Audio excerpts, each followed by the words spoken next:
యూట్యూబ్లో వీడియోలు చూసి అత్తను కోడలు హతమార్చిన ఉదంతం విశాఖలో కలకలం రేపింది. అప్పన్నపాలెం వర్షిణి అపార్ట్మెంట్లో జయంతి అనే వృద్ధురాలు శుక్రవారం మంటల్లో చిక్కుకొని అనుమానాస్పదంగా మృతి చెందారు. విచారణలో కోడలే ఆమెపై పెట్రోల్ పోసి నిప్పంటించి హత్య చేసినట్లు పోలీసులు గుర్తించారు. భర్తకు తనపై చాడీలు చెబుతోందని అత్త కనకమహాలక్ష్మిపై కోడలు లలిత కక్ష పెంచుకుంది. ఆమెను ఎలాగైనా చంపాలని నిర్ణయించుకుంది. దీనికోసం యూట్యూబ్లో how to kill old lady అనే వీడియోలను పలుమార్లు చూసింది. పిల్లలతో దాగుడు మూతలు ఆడించినట్లు నాటకమాడి అత్తను కుర్చీలో కూర్చోబెట్టి కాళ్ళు చేతులు కట్టేసింది. ఆమెపై పెట్రోల్ పోసి నిప్పంటించి చంపేసింది. అనుమానాస్పద కేసుగా నమోదు చేసుకున్న పోలీసులు లలిత యూట్యూబ్ బ్రౌజ్ హిస్టరీని చెక్ చేసి ప్రశ్నించగా శనివారం రాత్రి ఆమె నేరాన్ని అంగీకరించారు. హత్యా నేరం కింద కేసు నమోదు చేసి లలితను అరెస్ట్ చేసిన పోలీసులు రిమాండ్కు తరలించారు.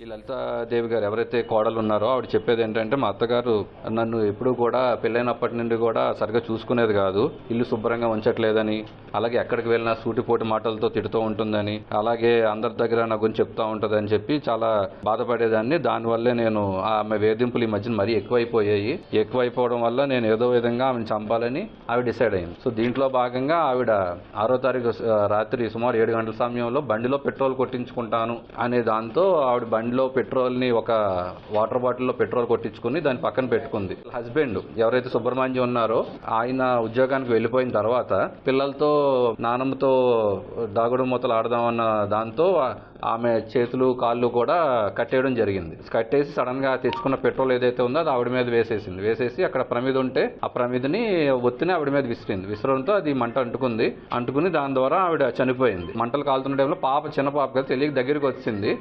పాపకు కూడా కొంత గాయాలు అవ్వడం జరిగింది. తర్వాత ఆవిడే కేకలు కూడా వేసింది. దీంతో పక్కింటి వాళ్ళు వీళ్ళందరూ వచ్చారు. టీవీ షార్ట్ సర్క్యూట్ అవ్వడం వల్ల వైర్ షార్ట్ సర్క్యూట్ అవ్వడం చనిపోయిందని ముందుగా చెప్పింది మనకి. ఇన్వెస్టిగేట్ చేయగా ఆవిడ బ్రౌజింగ్ హిస్టరీని కూడా అందులో భాగంగా మనం వెరిఫై చేయగా అందులో ఎలాగా చంపొచ్చు, ఒక వ్యక్తిని ఎలాగా మనం తెలియకుండా ఎలా చంపొచ్చు ఆవిడకి తెలియకుండా అని కొన్ని సెర్చెస్ మాకు కనిపించినాయి. సో దాని మీద మా అనుమానం బలపడి ఫర్దర్గా ఆవిడని క్వశ్చన్ చేయగా ఆవిడ జరిగిందంతా చెప్పడం జరిగింది.